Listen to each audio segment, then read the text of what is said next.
Hey, this is Seb from Social Anxiety Solutions. Welcome to this interview that I'm doing with Claudia, who's a member of the Social Confidence Club. And this is kind of in preparation of our upcoming opening of the Social Confidence Club, which is going to happen in the last week of February, which is getting closer and closer. If you want to get onto the early announcement list, go to bit.ly/Social Confidence Club. All right, so what is this about? This is about, well, what's the experience of the Social Confidence Club and what kind of results can it produce for people that are members of it? And, what's it like being in the club and that kind of stuff. So at the end of the year, I reached out to a few people asking them, hey, you've made great progress. Would you maybe like to do an interview? And so Claudia said yes. And she said that she would prefer to do it on the podcast just for privacy's sake. But yeah, that is awesome. So that's what we're going to get into. So, hi, Claudia, welcome. Hi, thanks for having me. Sure. All right. So, as you know, I have a list of questions, and that's just, I quite like to start off by starting out with painting the problem how it was. So what was your social anxiety like before all of the club and the tapping and so on? Yeah, so it was quite intense. It would present itself mostly in kind of like formal situations like at work or in school or university. I experienced it a little bit in my social life, but it was kind of okay with me, I think. Like I didn't have that much negative emotions around it socially. So it really bothered me in school and work settings.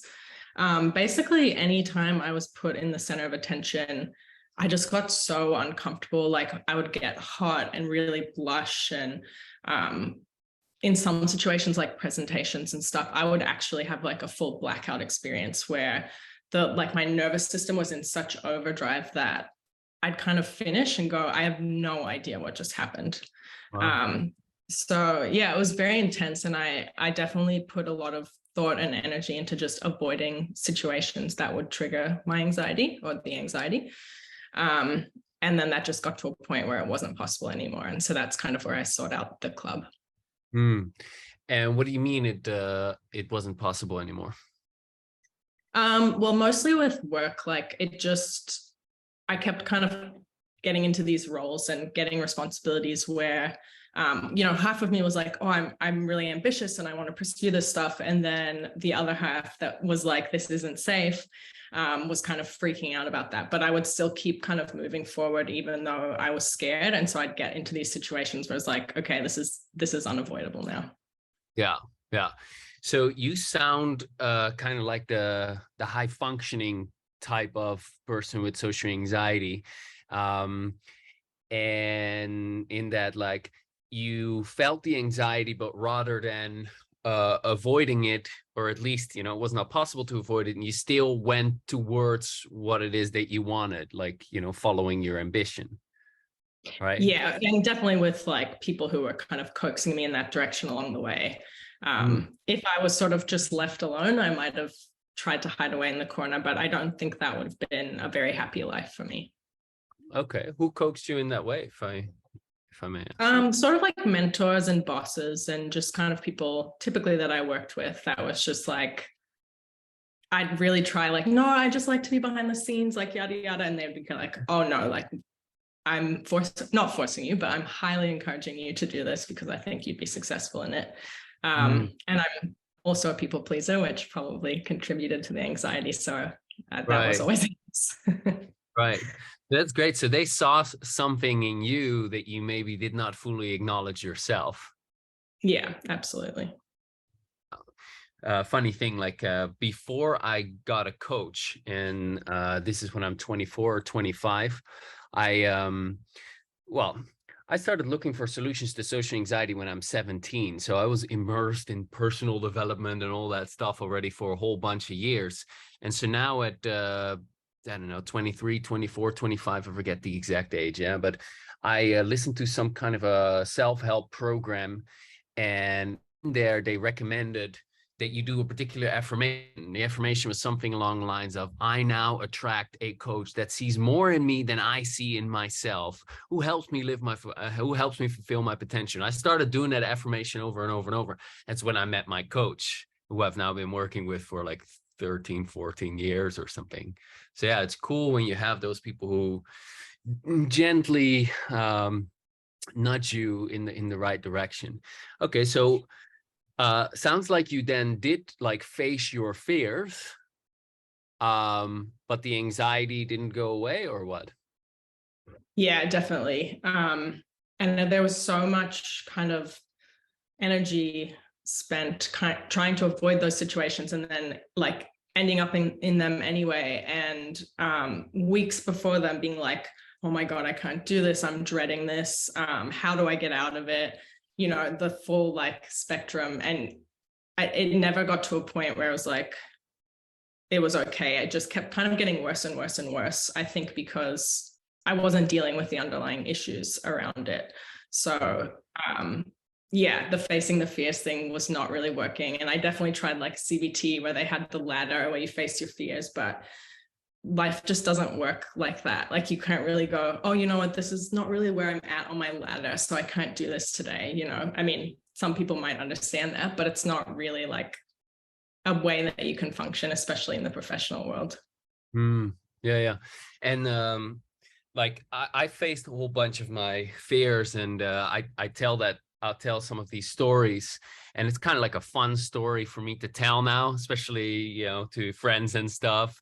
But back then that was so torturous, because some of the stories that I tell are of where I actually did it, but there are a lot of stories that I don't tell, where I actually chickened out at the last moment and went back home, and then started feeling bad about myself for God knows how long, until I came up with a new plan that then gave me a little bit of hope. No, I'm gonna do it this time, as it was really, really hard. And like when you have something in the future like that you're so scared about that's coming up, you're constantly like, there's that sense of dread lurking in the background, like, oh, I gotta do that, I gotta do that. Yeah, so Yeah, yeah. fully. And like the second it pops into your head, like my stomach would just drop. And that would be like a constant cycle when things were coming Mhm. up like that. Yeah, yeah, right. And when you then went through like a blackout or a horrible experience, what was it then like afterwards? How did you talk to yourself, or what was your attitude? Or Yeah, it was really rough afterwards, because I really did have like kind of half of me that wanted to do this stuff and that really wanted to be good at it, and to put myself out there. And then I'd have these experiences, and from my perspective, kind of fall on my face and fail miserably. So it was like hours, if not days, if not weeks, of kind of beating myself up and like, oh, why are you like this? You know, no one else seems to have this problem. Like, you're just a loser, you're weak, you know, the classic internal monologue that just was, yeah, not very nice. right. And this is a common thing. All of what you say is pretty common, but I mean, also like, oh, nobody else is dealing with this, because to us it looks like other people don't have these kinds of issues, right? Yeah. But that's actually not true at all. A lot of people are dealing with these kinds of things, but everyone puts on their game face, you know, and pretends that nothing is going on. Often in the club as well, we ask people, all right, um, who has shared to others that they're dealing with social anxiety? And some people say that they did, and then they report that those whom they shared it was a surprise to them. It's like, oh, they never knew, you know, like they never knew that I was dealing with that, because we're all very good at hiding it. Yeah, Yeah. right. And like what's going on in your head is so different to how you're presenting Mm. to the world. So I think you're like freaking out, and from the outside looking in, like, yeah, maybe they'd be like, oh, there seems to be a bit of nerves there, but that's probably if you're really looking for it. But it's just the internal kind of dialogue and panic that you're really experiencing. Yeah, right. Okay. And what was your attitude towards what you were experiencing? Yeah, I mean, it was pretty there was like that negative talk, but there was also a panic, like, how am I going to function for the next however many years and deal with this like on a daily basis? Because it's quite exhausting, both the energy that you spend thinking about it and the like, when you kick your nervous system into overdrive like that, like afterwards you just kind of want to collapse, like it's quite draining. So yeah, it was the negative self-talk and the like panic around how do I fix this, because I cannot live like this for the rest of my life.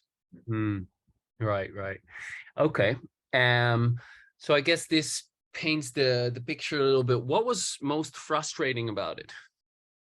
I think that it wasn't like I was having so much trouble fixing it. So I tried like talk therapy, I tried hypnotherapy, I tried CBT, and it was like nothing was working. And I'm pretty like diligent when I do that kind of stuff. So it's not like, oh, I kind of half-assed that. Maybe if I did it properly, it would stick. It was like, I'm really throwing myself into these solutions and I cannot fix this problem. So it's just really frustrating. And again, panic inducing. It's like, oh my God, is this forever? Yeah. And when you were in those situations where you felt high anxiety, do you remember what you were afraid of?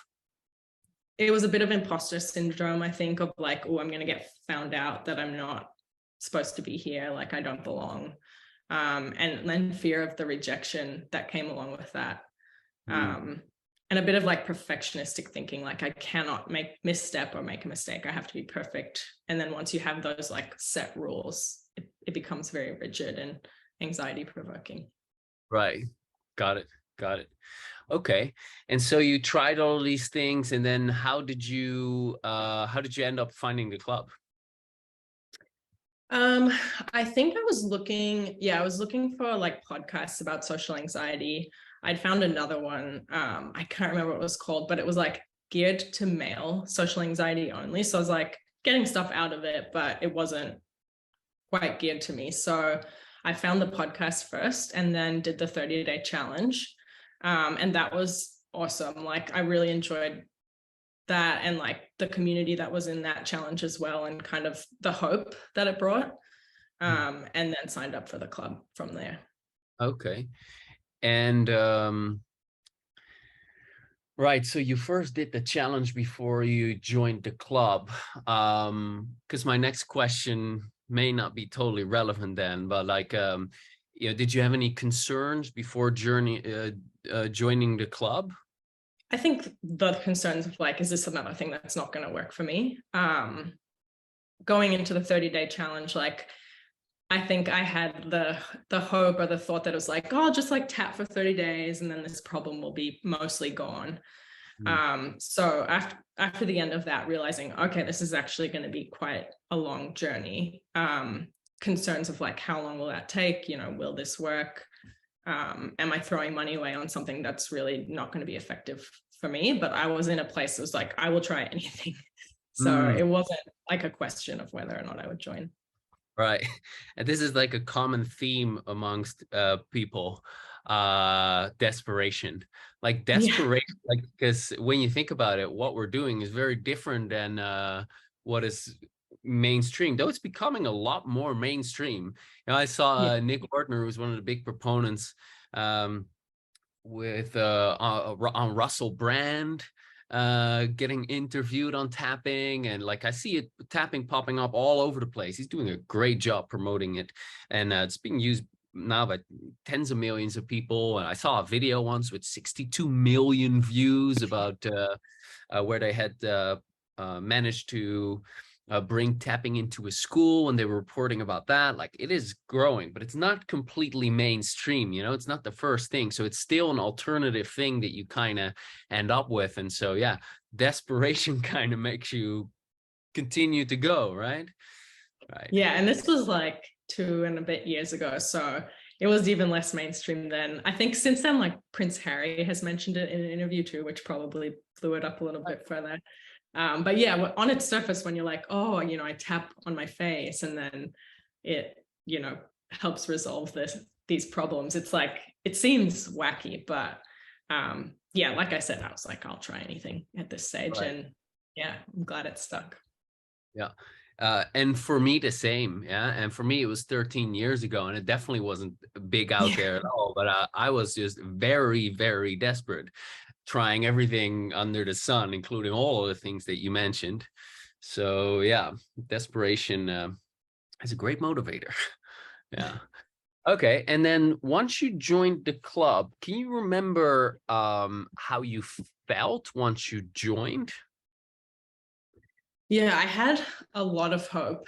And I mean, joining those first, honestly, probably like 6 months of webinars was really scary. It definitely was a great trigger to use while I tapped. But finding that community and that group of people that, like, you'd hear someone volunteer and just go, oh my God, I feel like this person is taking the words out of my mouth, like as they're sharing what they're experiencing.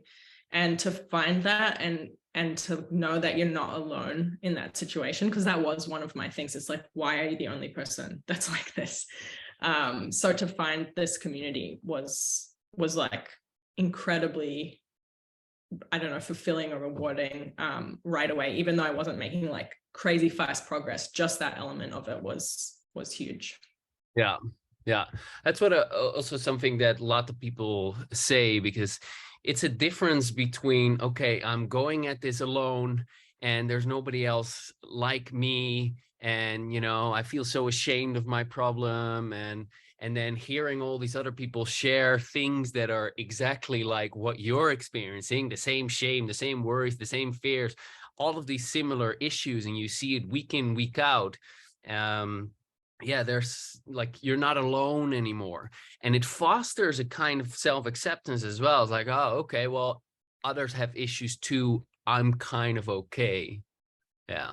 Yeah, absolutely. And I think to add to that too, the fact that you had social anxiety is a huge shift from like any other therapist or coach that I'd seen, because it's just different if you know that experience. And even though like some therapists are really well trained and they're very empathetic, it's a wacky thing, social anxiety. Like you're like afraid of people, which is an odd, it's not really something that makes sense logically. So to have someone kind of guiding the group that knows what that experience is like was really comforting as well. Nice. Great. So now that we've heard a bit about that, next question. What are your results now? Where are you at now with things? How have things improved? Yeah, I mean, it's been a massive shift for me. I'd say everything, like that kind of day-to-day struggle I used to have with anxiety is gone. The situations that I get triggered in is like almost none. And the like duration is a lot shorter as well.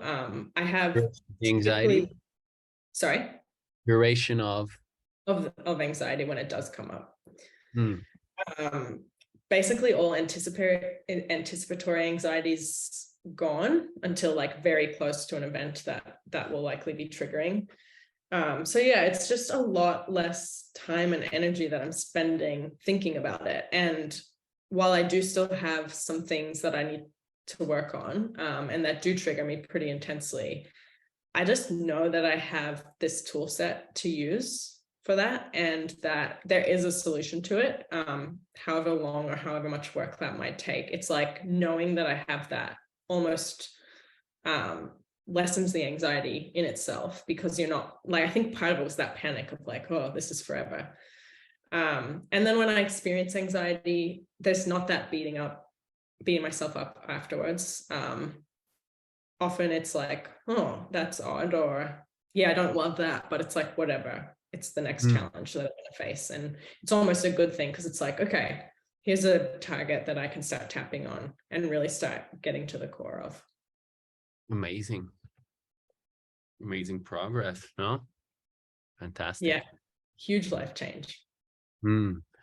What do you like best about your transformation?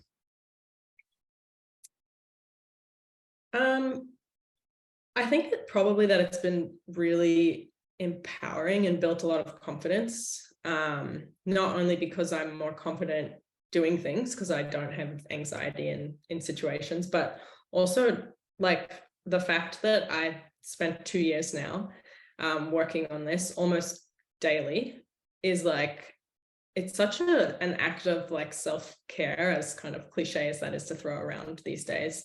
It's like, it's an act of self-love that really like, it gives me a lot of confidence, because it's like, yeah, I value myself.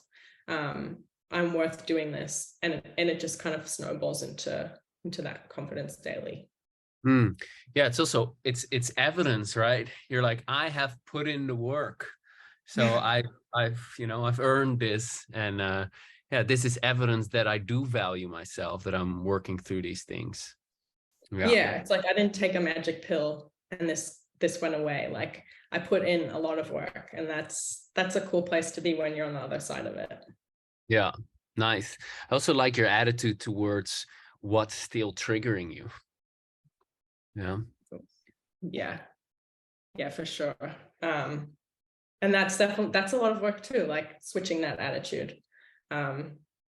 Because yeah, your thought patterns have a lot of effect on how you feel, and doing the tapping and being in the club really helps you see those negative thought patterns, and when you see them come up, just shifting them and going like, no, this is an opportunity. Yeah, it's really helpful. Yeah, absolutely. And I talk about, well, I often say it's, you're not going to get there by changing your thinking. You need to shift your emotions. It's predominantly an emotional issue that you're dealing with. But that doesn't mean that we're never changing any thoughts, or that there are not any mindsets that are being reinforced over and over and over. Because definitely one particular mindset is going to help you a lot more than a different kind of mindset. So it is essential to alter particular ways of seeing things. Like this is all like psychology of change. Yeah, and it's so interconnected. Like if you're not having those emotions anymore, or like those emotional reactions, your thoughts are going to be different, because how can they still be the same if you've completely changed your reaction to something? Absolutely, yeah. And often, like when you're tapping and then the emotion shifts, what happens, right? Have you experienced that? Like physically, or Yeah, whatever, all of it. yeah, I think for me, like the most common experience I have, I think early days it was very physical, and I could actually feel like energy kind of shifting in my body, or like clearing out. But now it's more like a logical mindset replaces the emotional reaction I have. So like I'll be tapping and we'll be talking through something, and it's like that logical thinking just overrides the emotion. Not overrides, but kind of replaces it in a way that it's like, oh yeah, when I think about this is actually I keep saying logical, but logical way to think about it. And that emotion shifts. Yeah. I think I know what you mean, in that when you start out doing the tapping, there's a lot of body-based anxiety, or not. It's not based on your body, but you feel it a lot in your body, like your heart's racing, lump in your throat, tightness in your chest, tight chest, jittery, nervous feelings, and that kind of stuff. And it's quite obvious. And I see that as the more fear-based kind of anxiety.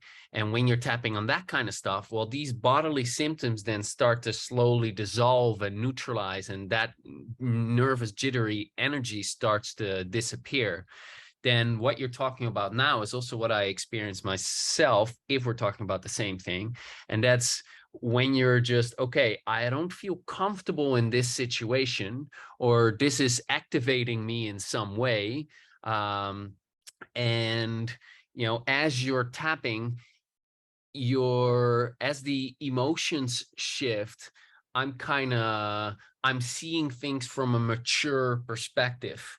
Even though I logically already know that before, now it shifts, and it's my subconscious gets the update of my current 38-year-old wisdom and knowledge. And then it's like, There's like a sense of groundedness and calm and like, yeah, everything's all right. I'm not in that anymore. That's Yeah, similar. it's almost like when you're not tapping and you're just like trying to use logic to override these things, it's more of like a battle between the two. It's not harmonious. But when you're tapping, it's more like those two things make an agreement, and that like immature thinking kind of dissolves, and it's replaced by that mature thought process. Yeah. Yeah. And psychologically, what happens is like that immature thinking is fueled by emotions. It's basically an immature perspective gets triggered by something in the here and now, by a particular person or a particular situation that triggers your thinking and feeling from when you were 15 or when you were 8 or whatever it is. And then you're experiencing that younger you's perspective in the here and now present. And then as you tap in a particular way, you neutralize that, and you then step into the present moment, and you see things with the resources that you currently have and the mindset that you currently have. And on top of that, that thing that you tapped on now no longer is there. It's processed, it's integrated, and that part that was disowned has now been integrated, and your level of self-acceptance has grown, and you have one less thing that triggered you. Yeah, absolutely. It's an amazing process. It's absolutely amazing. It's kind of like you're updating your subconscious. That's also how I see a lot of tapping. While you're doing the tapping, it's like we have a direct communication to your subconscious, and we're telling the subconscious, hey, that which happened, it's over, and everything's fine now. Look at where I'm at. Things are okay. Yes, it's okay that we have these feelings, and now as an adult, we can process these, we can allow them. And then as you tap, you let go of those feelings, and these beliefs no longer start to feel true. And it's just amazing. It's just coming into your own. Like, I remember being super anxious in social situations, but then I'd be at home, and then I'd be like, what? It doesn't make sense that this is happening to me. Like, I feel fine here. Sometimes not, but sometimes I'm like, I feel confident. When I go out now, everything's probably just going to be fine. But then I go out and boom, I'd blush, or boom, I'd get high anxiety, or boom, I'd get awkward or insecure or self-conscious or whatever. Those feelings would just get activated. It didn't make any sense to me. And that's what I mean. Like, it's not a logical problem, because you're already developed logically up until that age, but emotionally you're kind of still stuck there.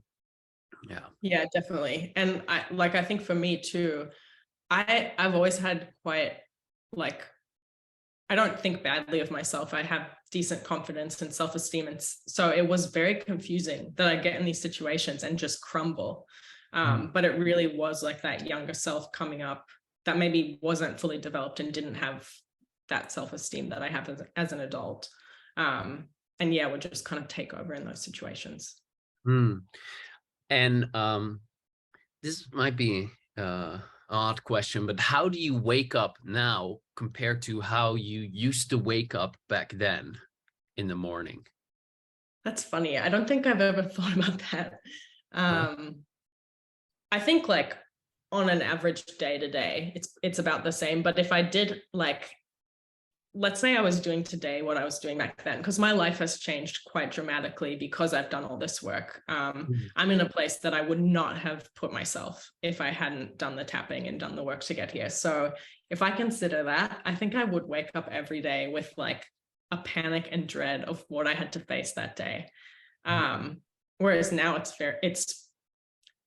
day to day, which is also kind of part of this process that's interesting. Things that before I started tapping would have seemed like amazing, like I'd be ecstatic if I could do it or experience that. are just very day to day now. It's not, I didn't honestly really have many moments that was like, this is amazing. Like, it's just, it would almost be looking back and going like, oh wow, I didn't get anxious in that situation.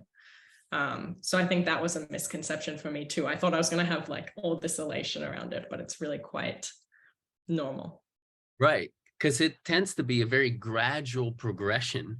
And exactly that, you just find yourself being surprisingly at ease, surprisingly normal. Like, oh, hey, I didn't get anxious here. Huh, I wonder if something changed. Yes, something changed because a week ago you were super anxious there.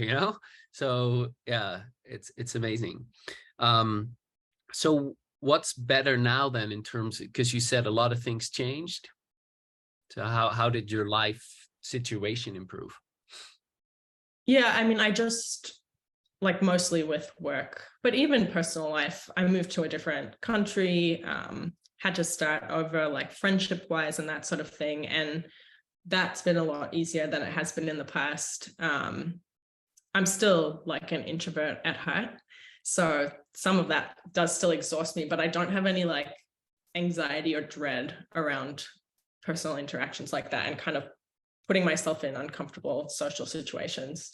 And then at work, like I just took a new role probably like 4 months ago, and I just don't think I could have even interviewed for it, let alone gotten the job and accepted it, if I hadn't done all this work and tapping. Like part of the interview was to do a case study presentation, and that was like, if I would have heard that was part of the process, I would have just been like, no, I'm not going for it. Whereas Right. now, I'm in that job. Awesome. Good for you. Yeah, that's great. Nice. Yeah. Okay. All right. So a couple of questions, rapid fire. What was the first thing that you noticed that let you know that things were changing? Let me think about that. I wonder if I can remember. I'm sure it was so small that it's almost hard to remember now. Yeah, I don't have one example. It was just like starting to see situations where it wasn't even like anxiety had disappeared. It was just reduced, where I'm like, okay, that would have been a 10 and now it's an 8, which, an 8 is still rough, but at least like there is that difference between the two. Yeah. Yeah. Yeah. It happens gradually. Exactly. Intensity, frequency, duration.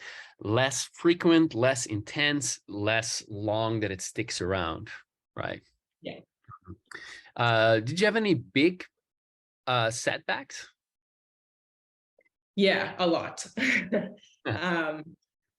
Probably like 5 along the way of the 2 years. The first couple of times I was like, oh my God, I've been duped. This doesn't work. I'm back to square one, like that full panic. But then I could see the pattern of like, oh no, this is actually quite a positive thing, because when I'd experienced those setbacks, they were almost always followed by like a huge breakthrough. That wasn't always comfortable, but it was kind of a good turning point when I had those. Yeah. It can be really scary, right? Like what were some of the fears that you had or worries that you had in that moment? Or can you take us back to one of the moments, like what you experienced?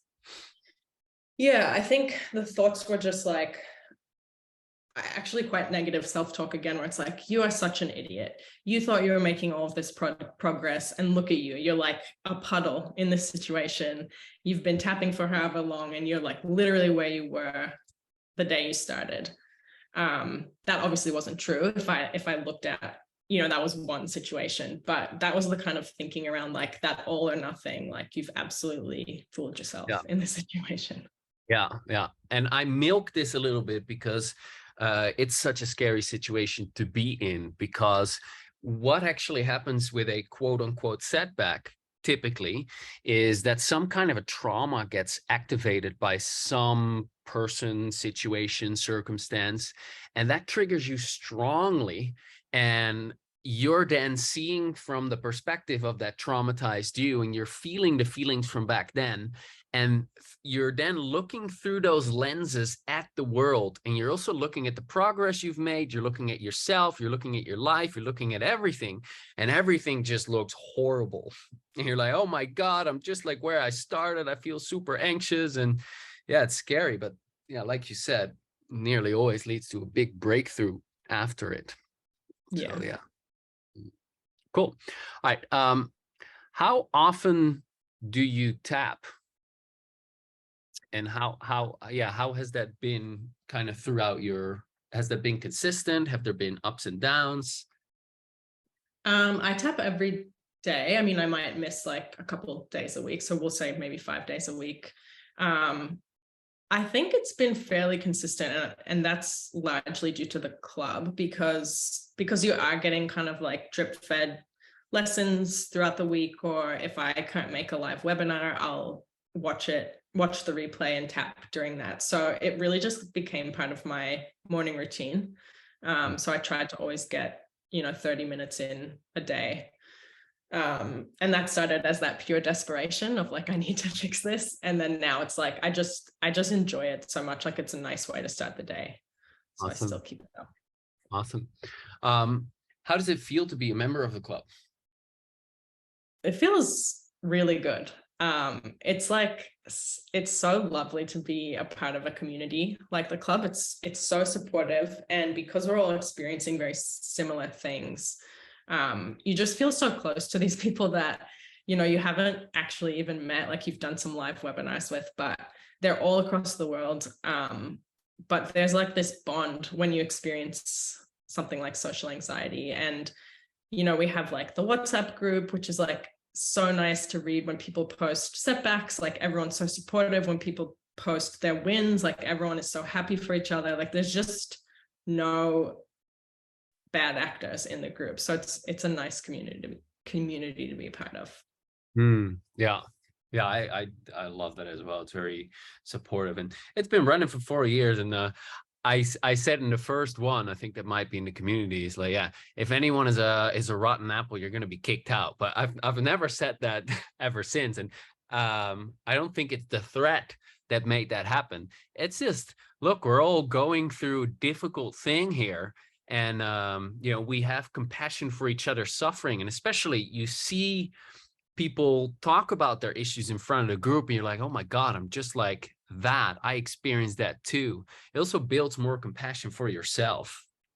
Yeah, absolutely. Cool. What's the most helpful psychological lesson or mindset that you've learned from the club that still helps you today?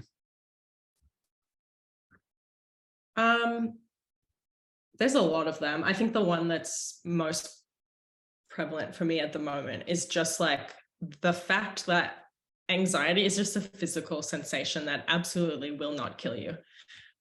So in the moments where I can feel it creeping in, I just kind of tell myself, it's just uncomfortable. Like, and you can be uncomfortable. You will survive, and that's going to be fine. And that's a really good way for me to stop like the cycle of it snowballing and getting worse and worse and worse. It's like, you kind of stop it at like, yeah, there's this uncomfortable feeling in my body. I'd prefer if it wasn't there, but it is, and that's fine. It's that kind of acceptance piece.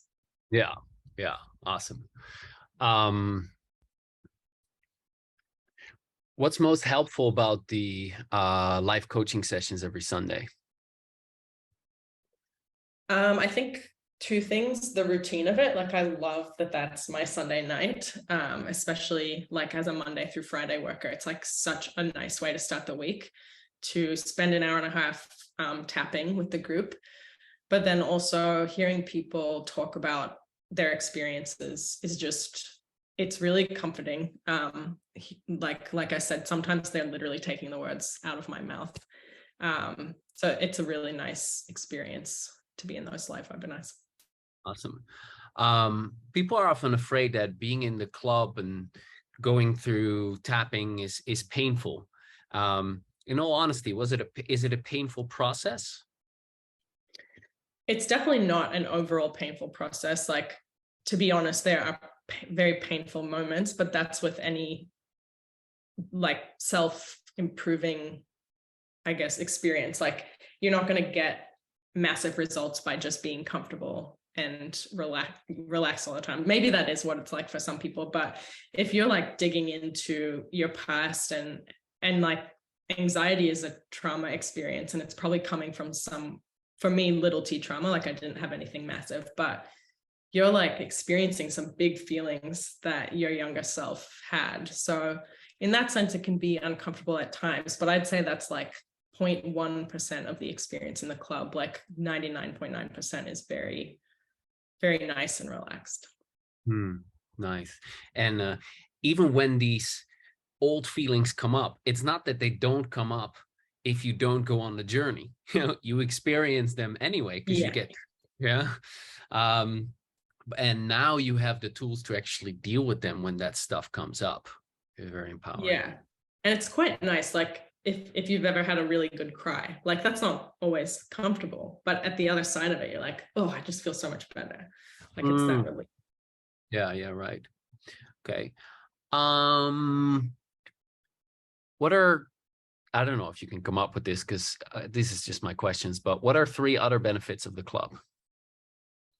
I mean, I feel like I've really covered most of them. It's the community, it's the routine, and it's the progress that I've made in it. It's changed my life significantly. Awesome. Okay. Has it been worth the money that you've invested?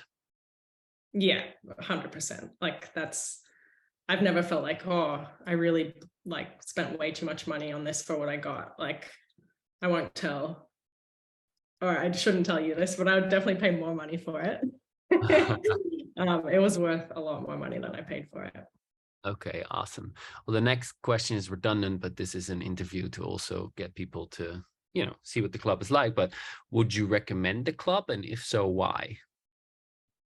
Yeah, I would absolutely recommend the club. If for nothing else, just to try something new. Like even now where I'm not experiencing social anxiety every single day or really extremely, I get so much out of the club just being in those weekly webinars and seeing those lessons. I think honestly, most people could get a lot out of the club, even if they're not experiencing social anxiety. So I would recommend it to almost anyone. Awesome. Thank you. I will put up a little disclaimer. While that indeed is true, that you can learn a lot from it, even if you don't have social anxiety, I want to be very clear that the club is for social anxiety disorder alone. And I say that because I initially started working with clients 13, 14 years ago. And I was like, all right, if you have social anxiety, just show up and I'll help you overcome it.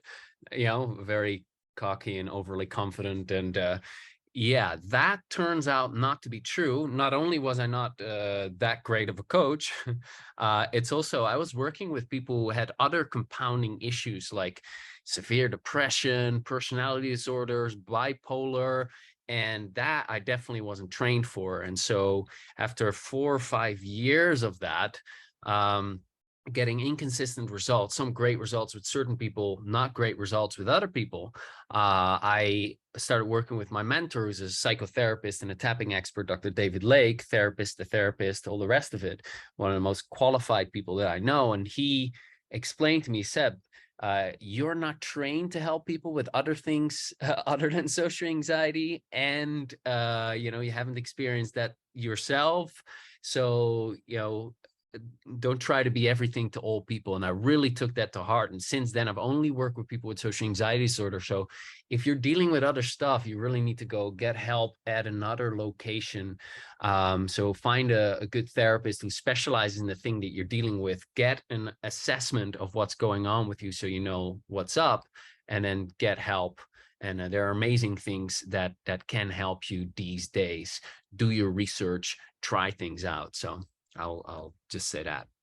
Anyway, okay, so that's a bit of a downer to end it at. So is it? But okay, this is what it is, right?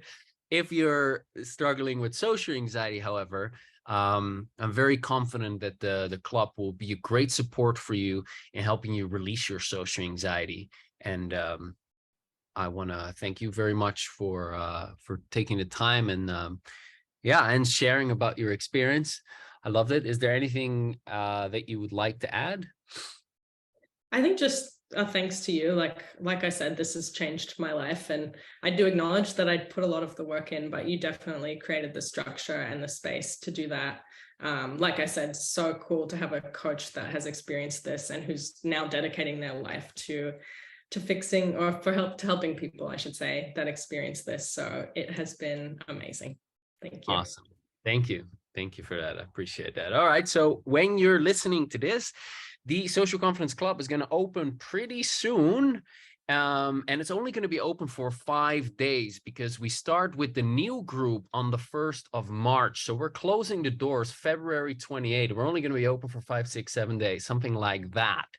So, and it's likely, well, there's a limited amount of people that we can help. So if you want to have the highest chances of making it inside the club, sign up for the early announcement list, because we're going to release it to the early announcement list 12 hours before we release it to the public. To get on the early announcement list, go to bit.ly/Social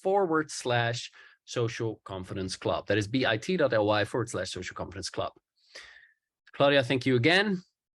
And that's a wrap. Thank you. Bye for now. Thank you.